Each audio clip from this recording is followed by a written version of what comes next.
Questions for reflection. Our first reading describes Paul's condition near the end of his life, after giving all he had in service to the Lord. Paul is imprisoned in Rome. He's without friends, and all those who were previously close to him have abandoned him. He doesn't have his books to read or even a cloak. Yet Paul recognizes the truth of the situation. Although he is poor, imprisoned, and abandoned, he has no doubt about his purpose. He has and will continue to faithfully proclaim the gospel. Paul knows that his treasures are stored up for him in heaven. Many people abandon God when they face difficulties. They mistakenly assume that God will protect them from earthly troubles and mortal aches and pains. But we know this is false, for look at how much Jesus suffered. And no man has been more innocent. In these moments of difficulty, we face a choice. Shall we be as Paul's former companions who abandoned him? Or shall we be as Paul, faithful in the knowledge that the pain we suffer for following Christ can be a source of grace for us and others? When I was a little boy, my Catholic mother used to tell me, when I faced difficulties or pain, to offer it up. That's a simple way of explaining the beautiful biblical and Catholic teaching on redemptive suffering.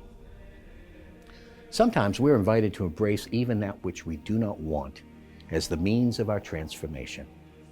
We've been given the grace to accept difficulties, struggles, and even at times, undeserved suffering. When it's embraced in love and for love, it can actually become the path to a deepening experience of the fruits of redemption.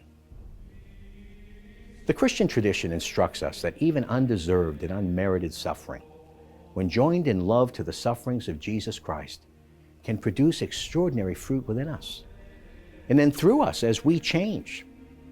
This is a part of the teaching on the mystery of suffering in the Christian life. St. Jose Maria Escriva once wrote, and I quote, "The great Christian revolution has been to convert pain into fruitful suffering and to turn a bad thing into something good. We have deprived the devil of this weapon, and with it, we can conquer eternity." In today's responsorial psalm, we are invited to join all the creatures of the earth in continually thanking Yahweh. Let us rejoice that Yahweh is our God and that his kingship is eternal. David sings, "He is close to all who call upon him, all who call on him from the heart." Let us be numbered among them, offering a continual chorus of praise to the Lord. In today's gospel, Jesus is sending out the 72 with instructions for how to behave as they announce his coming. Notice how Jesus instructs them to take nothing with them, to be singular in their purpose, and to accept only that which kind people provide. This is the rule of life for many consecrated religious today who take vows of poverty. But it's also true for all Christians. We're called to live a form of what I call evangelical simplicity. Jesus was born in a manger. As an adult, he had no place to lay his head. He was raised in a simple home by a woman whose heart recognized true wealth.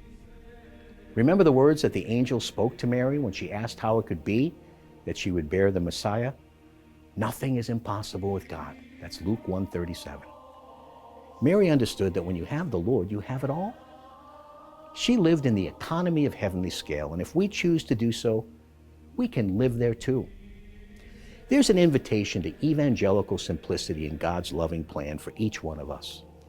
And to those who voluntarily embrace it, evangelical simplicity can become a school of sanctity. Its embrace can change all relationships, with persons as well as with the goods of the earth. Christians do not avoid economic struggle any more than they avoid relational struggles, suffering, hardships, and difficulty. That's not to say that the Lord cannot intervene and deliver us from all the effects of these very human realities. He often does. But when he does not, that does not mean he has not heard our prayer. Rather, it means that he has a different loving purpose in mind. This is also why we fast. We empty ourselves of things and of earthly cares so that we may be filled with grace. And grace is divine life. By eliminating distractions, we can focus on our singular purpose and become more effective witnesses of the gospel.